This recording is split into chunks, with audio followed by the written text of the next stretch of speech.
शिराळा तालुक्यातील भाटशिरगाव आणि बिऊळगावच्या हद्दीवरील आवळ ओढ्यात रत्नागिरीहून शिराळ्याच्या दिशेने चिरे वाहून नेणारा 16 चाकी ट्रक थेट ओढ्यात कोसळला।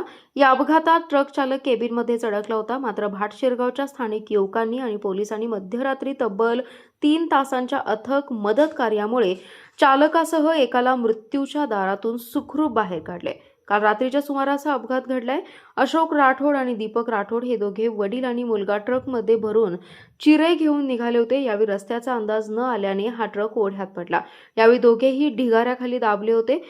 अपघाताची माहिती मिळताच पोलीस आणि स्थानिक नागरिकांनी तात्काळ घटनास्थळी धाव घेतली। अपघातानंतर क्लीनर कसाबसा बाहेर पडला, परंतु चालकाचा पाय ब्रेकजवळ अडकल्याने तो केबिनमध्येच अडकून पडला।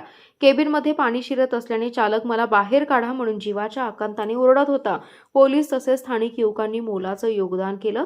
घटनास्थळी सरपंच भगवान भंडारे, पोलीस पाटील सचिन गुरव आणि ग्रामस्थ मोठ्या संख्येने उपस्थित होते। या दोन्ही जखमींना तात्काळ पुढील उपचारासाठी सांगली येथील सिव्हिल हॉस्पिटलमध्ये दाखल करण्यात आले। वेळेवर मिळालेली मदत आणि नागरिक, पोलीस, प्रशासकीय तत्परतेमुळे या दोघांचेही प्राण वाचलेत। जेसीबी आणि क्रेनच्या मदतीने रेस्क्यू ऑपरेशन करत परिस्थितीचं गांभीर्य ओळखून तात्काळ तिथे जेसीबी आले। रात्रीच्या अंधारात तब्बल 3.5 तास चाललेल्या या थरारक रेस्क्यू ऑपरेशननंतर ट्रकमध्ये आणि चिऱ्याच्या ढिगाऱ्याखाली अडकलेल्या दोन्ही व्यक्तींना सुखरूप बाहेर काढण्यात यश आलं। बचाव कार्य सुरू असताना दुसरा ट्रकही ओढ्यात जाता जाता वाचला।